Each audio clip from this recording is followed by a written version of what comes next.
So it was my sophomore year of college, and I was booking bands at a little coffee house called Java 101. Oh, I got some laughs there, okay. One day, I received a call from a local Southern Baptist pastor. I was very surprised to hear his voice. He said, could we host our annual staff Christmas party at the coffee house? So this is a bit of an unconventional request, but sure, why not? And then he said, well, by the way, do you play an instrument? Because we need someone to play 45 minutes of Christmas songs for the party. I said, okay, I do play guitar. I'm 197.6% broke, like shells and cheese every night broke. Sure, what's the worst thing that could happen? So the day comes, and the pastor, he's an old, burly man by the name of Dan Stovall, walks in a full-blown Santa suit. Like bowl full of jelly, like sack full of toys, the belt, the hat, the shoes, with like 15 really Baptist people, really Baptist, with him. And I was somewhere in that zone between like really frightened and like wildly entertained. Has anyone ever been there? So after fumbling through about 45 minutes of Christmas songs, it was not my American Idol audition you've seen on YouTube, he hands me a check for $500. So it's 5 Benjamins. Right? 5 Benjamins. And then he says, I want you to come work for my church, where I ended up working until I graduated. What really captivated me about Pastor Dan was that he believed conservatively, but he loved liberally. And such a great guy, so generous. He actually just recently retired after pastoring this little Southern Baptist church for about 30 years, and now he's running a nonprofit where he gives free furniture to international students that come to Northern Illinois University. Now, fast forward to the summer after my sophomore year when my girlfriend of 2 years broke up with me. Broke up with me.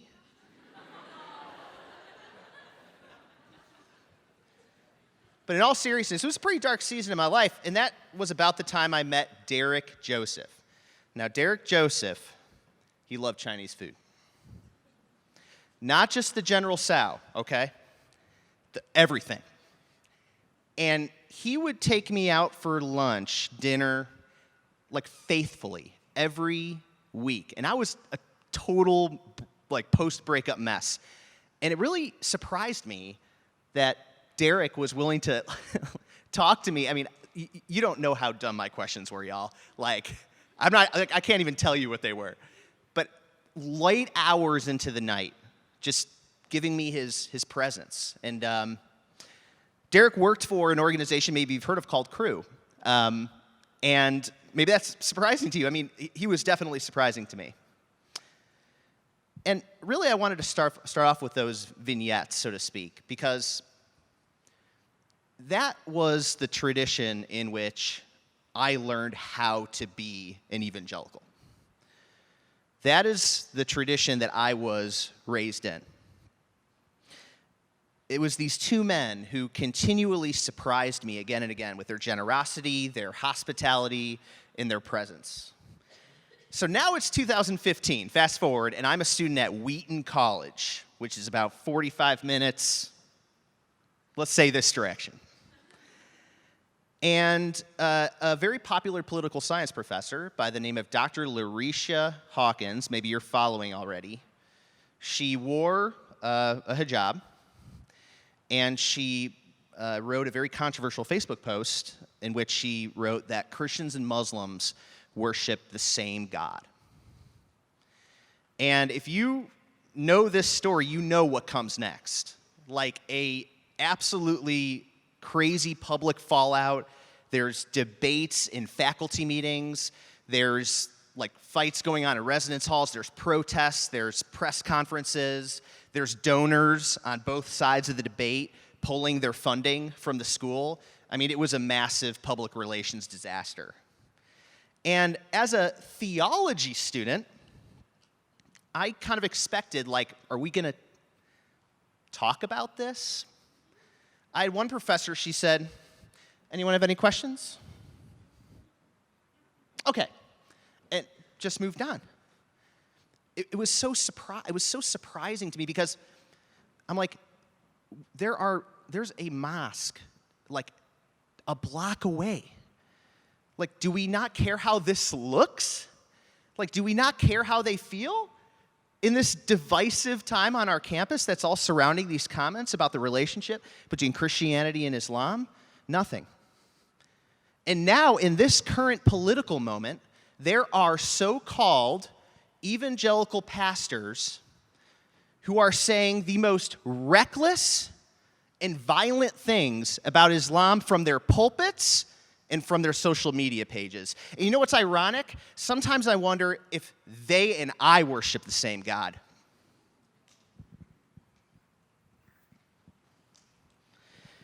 It's really these trends that led me to start Neighborly Faith. Maybe you've seen us in the exhibit hall. Amar, I don't know if Amar's out there, but he's been doing a great job, so thank you, Amar.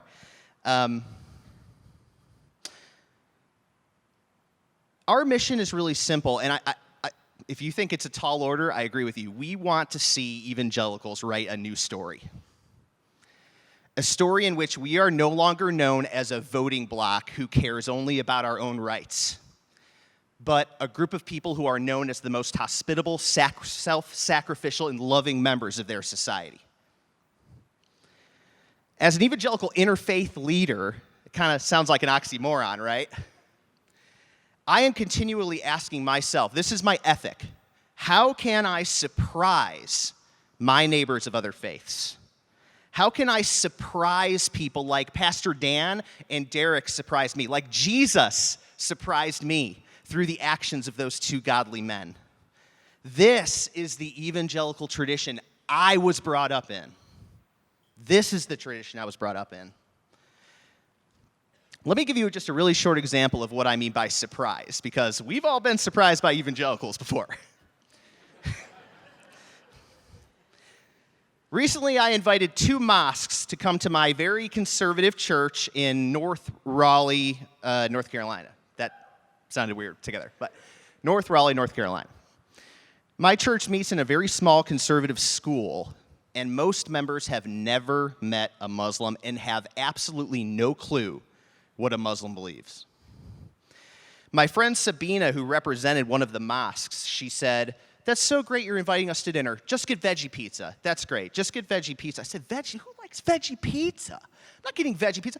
So I go to my pastors, I say, "We're going to ignore that." I said, "We are going to go all out." We spent, I want to say like $800 on like 60 people. And we bought food from the best Middle Eastern restaurant in Raleigh. And I'm telling you, when they walked in that night and they saw the chicken shawarma, anybody like chicken shawarma? Great, I knew I'd get a positive reaction from that. Chicken shawarma, gyros, right? Beef kebabs, Greek salad, hummus, and even falafel for some reason. They kept saying over and over again, this is what they said. They used this exact word. They said that they were surprised. They were surprised and they were grateful. And the cool thing is that this gesture really laid the groundwork for what were some really authentic conversations that night. I had a friend, his name's Jeff, great guy, great heart. He tried hugging everyone. Everyone. Children, women, men. I said, "You got to stop doing that." This is true. There's a lot of grace shown that night on both sides. But the cool thing is that we had our weekly Bible study that week, and if you know evangelicals, we love our weekly Bible studies. But this is what she said. She said this. She said, "I didn't want to go." She said, "My mom told me not to go. My friends told me not to go." She said, I went, Kevin, because I'm your friend. Great. But she couldn't stop talking about how much she loved it. And this is my favorite part. She said, I was so surprised that they were so open to talking about faith. Sometimes we evangelicals think we're the only ones who are committed enough to our faith to talk about it. But she said, I was so surprised. They were talking about Judgment Day. They were talking about Jesus. They were talking about heaven and hell. I couldn't believe how open they were. So when we started Neighborly Faith, there was actually a leader of a very large interfaith movement. Let's call him Graham. This is what he said. He told us that it would be a waste of time. I actually found this on Twitter and copied and pasted it here. He said, I will be frank and upfront with you, Kevin. I wouldn't put energy into this, and I didn't offer any encouragement to you precisely because I feel like you are bailing water where there is a hole in the ship. Now, it's been about 5 years since we started Neighborly Faith, and I have so many stories like Kristen's story. We have fellows, Neighborly Faith. We have evangelical students that we're empowering and we're coaching and we're giving them seed funding to launch initiatives on their campuses to basically start relationships with local Muslims.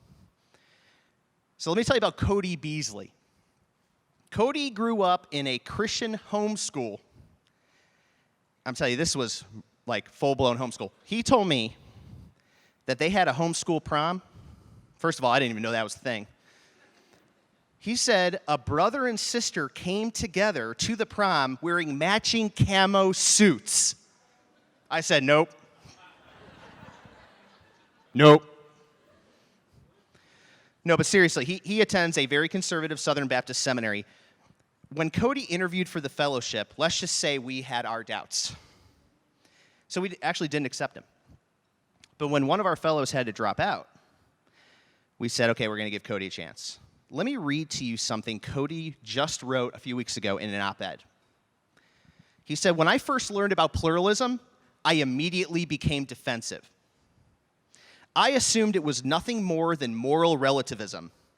But I learned that pluralism addresses some of the most difficult questions that face our nation by advocating for human beings on the basis of the image of God and love for neighbor. He wrote, the image of God compels me to listen to and understand someone's worldview without devaluing their personhood. Not because all truth claims are equal, but because all people are. If I neglect the basic dignity of a person based on their religious convictions, then I have violated the created order that God has ordained. People embody the ideals of pluralism when they treat fellow human beings with respect and dignity, listening to and learning from the viewpoint of the other, whether it's Democrat, Republican, Muslim, or Jew. This was Cody who wrote this. And believe me when I say, if Cody can embrace pluralism, any evangelical can. Now, I recognize for some of you in this room, this guy's get serious, you have been tempted to give up on evangelicals like Graham gave up on evangelicals. And frankly, for good reason. I'm not up here to pretend that my community has not done really hurtful things. I'm not here to do that. But my prayer is that in the coming year, you might be open to being surprised again. In some ways, I think the success of true interfaith work relies on our willingness to be surprised by those we deeply disagree with again and again, and not to give up on them. Imagine if Kristen had never gone to that dinner at my church. Imagine if we never accepted Cody to the fellowship. Right? Where would they be? When we're no longer open to being surprised, that's when our interfaith work is no longer surprising or compelling to anyone. That is when we reinforce the stereotype that interfaith groups are echo chambers. So I want to close here. I want to introduce you to another one of our fellows who's here named Carissa Zafiro, if you could wave. It's Carissa. Carissa goes to Taylor University in Indiana. Carissa's from a small conservative town in Ohio. And just this last week, Carissa says, I approached the elders of my very conservative church about taking a field trip to a local mosque. And they agreed to do it. And this fall, she's organizing a World Religions Week, tell me if I'm butchering this, at Taylor. And she's going to be inviting Muslim students from a local university there for the very first time. And it's really students like Carissa and Cody that are the future leaders of the evangelical movement. I'm meeting them all the time. Some of them are here in our midst. And the cool thing is the future does look incredibly bright. But my prayer is that the evangelicals on your campuses would begin to surprise you. But what I ask of you is that you would give them the chance to do so. Thank you.